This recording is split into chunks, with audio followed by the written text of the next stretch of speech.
Hello, friends, and welcome back to Malicious Compliance Stories. On a side note, that guy was an a-hole.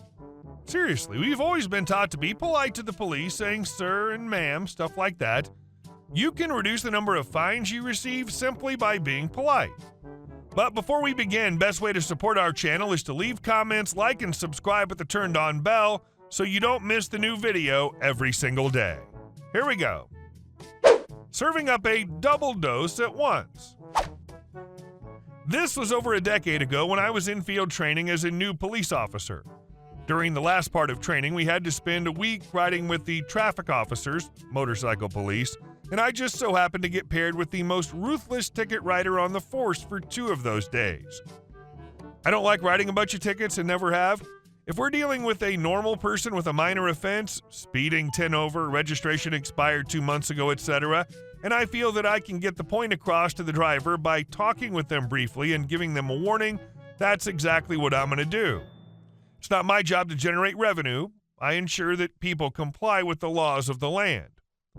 So we go out one day and spend the first couple hours stopping lots of people for various violations. I understand there's a need for traffic enforcement, but he was having me make stops for 2 and 3 over and other minor stuff in high traffic areas, rather than high crime areas. The more and more he talked incessantly, the more and more I came to despise his outlook on what our job is as police officers. As the day wears on, I'm getting tired of making traffic stops and decide to go out on a more sparsely traveled section of a divided 4-lane, 65-mile-per-hour roadway to catch a break for a few minutes, or so I thought.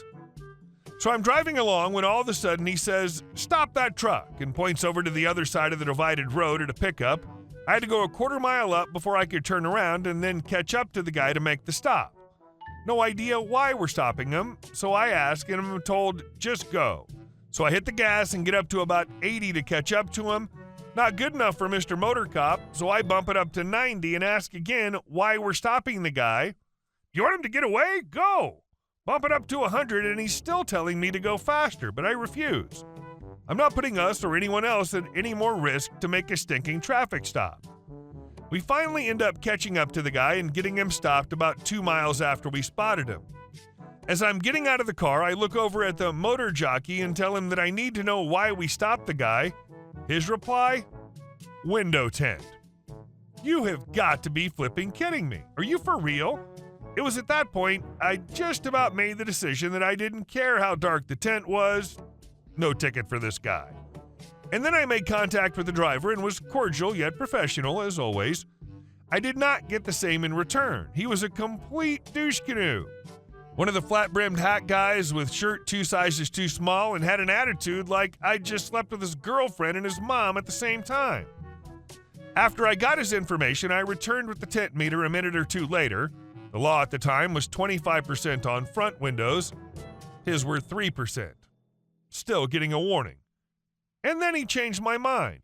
"Hurry the F up and give me my ticket. I got crap to do and can't be out here all day with you effing worthless piece of crap pigs. Why can't you get a real job?" Yada, yada, yada. This went on for a solid minute and a half. Well, okay then, sir, if you say so. So I go back, write the ticket, and get him to sign it. As I was handing him his copy, I flat out told him, "You were just going to get a warning, but because you asked for it, here's your ticket." Hindsight, that was a crappy thing for me to say, but it was the truth.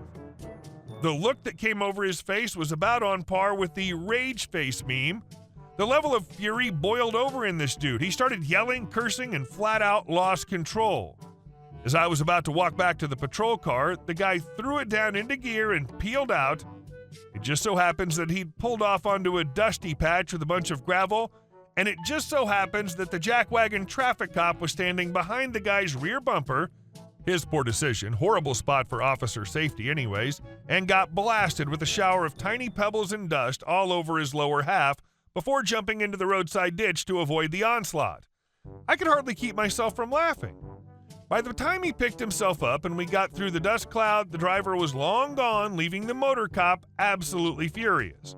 Fortunately, it was just about to head back to the station, so I rolled around for a few minutes looking for the vehicle again, but ended up making my way back to the station to call it a day. Lessons learned for the day: you can't talk your way out of a ticket, but you can talk your way into one. If you're a crappy person, crappy things often happen to you, especially if you're riding in my patrol car.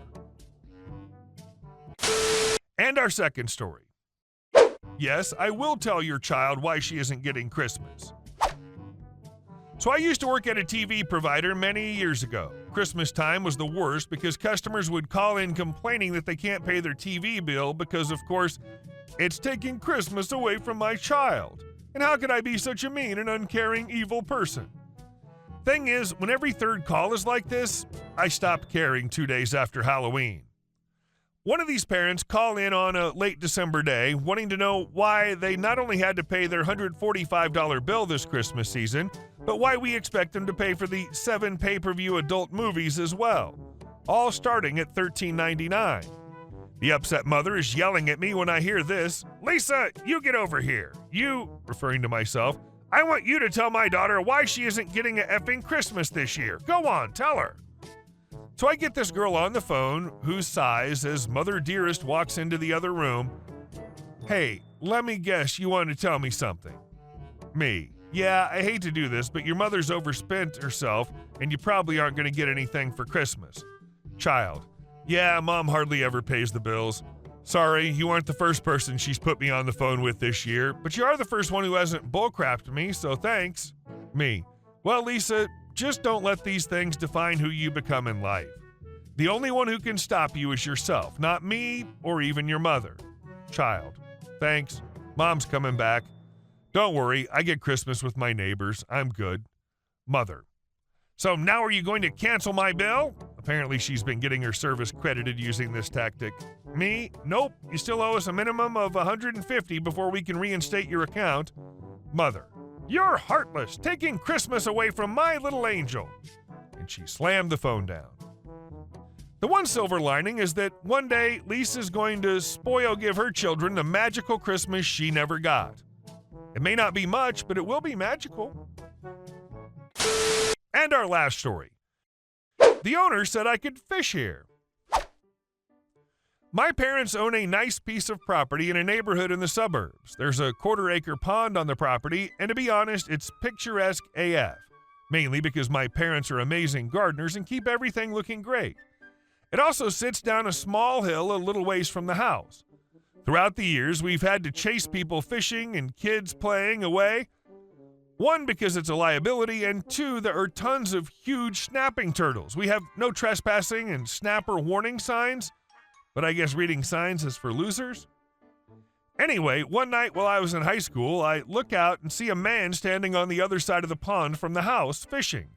About 3 feet past a no trespassing sign, I told my dad, and he walked out to tell the guy to leave. I, being a nosy teenager, followed, and I'm glad I did, because I got to witness the exchange. Dad is my dad, F is fisherman. My dad, standing up the hill from the pond, calls out, "Excuse me, I need to ask you to leave." The guy turns and, seeing my frankly short father, just snorts and says, "Yeah, no." Dad: "You're on private property and need to leave." F: "It's not private property." Dad gestures to the signs. F changes his tune. "Yeah, right. The owner said I could fish here." Now, my dad isn't physically intimidating, but when he's pissed, the vitriol in his voice is palpable. Usually these exchanges are short and the people are very apologetic, but this dude clearly wanted to stay and didn't care what my dad said. Dad: "I definitely didn't tell you that. Get the F off my property." F: "Well, I thought anyone could fish here." Enter S. Who is S? S is a huge butt effing snapping turtle that was making its way out of the water with a fisherman line in its mouth. S, who was now hooked after attempting to eat the worm, was pissed. Neither my dad nor F noticed as they were still arguing. Dad: "Just leave my effing yard." F: "I don't know, telling my dad to F off, I think." S: "Hass. Probably. They aren't that loud and I was too far away. Never wished they were vocal animals before or since." F is facing us, away from the water, but still holding the rod that S is using to floss his teeth. Finally, he gives up on being able to fish and jerked the rod to leave. It didn't move much, but it pissed S off even harder. Fisherman turned to look and see what it was caught on, and instead of a rock, he saw a prehistoric scrotum with teeth and Kevlar meandering its way towards him. And he was pissed. My dad finally saw S and used this moment to yell, "This is why you can't fish here, dummy!" F apparently didn't want to lose the rod and was trying to pull it towards him as if it was a fish he could catch and release and not a demon mini dinosaur, which got S more pissed off, and he lunged, biting F's leg. There was blood everywhere, and we had to call an ambulance. He ended up getting some infection and dying like a month later. We made a pen for S, and now he has a little family. Nah, I'm kidding. F dropped the rod and scrambled up the hill to his car while my dad laughed. My dad then went down, cut the line, and ushered S into a trap to be rehomed out where kids, dogs, and dummies won't accidentally run into him. The dragging heels entitlement still baffles me to this day. If the guy had apologized and was kind, my dad would have geeked out about fishing rods with him. Instead, he lost an apparently nice rod. I would know a good rod from one that comes with a Let's Go Fishing Kids toy. There are plenty of fish in the sea, except where snappers ate them all. So fish in a place that doesn't have warning signs. Good story. Thank you for maintaining the snapping turtle's privacy by using S instead of the turtle's real name. That's very thoughtful of you. Hey guys, thank you all for watching the video. I'll see you in the next one.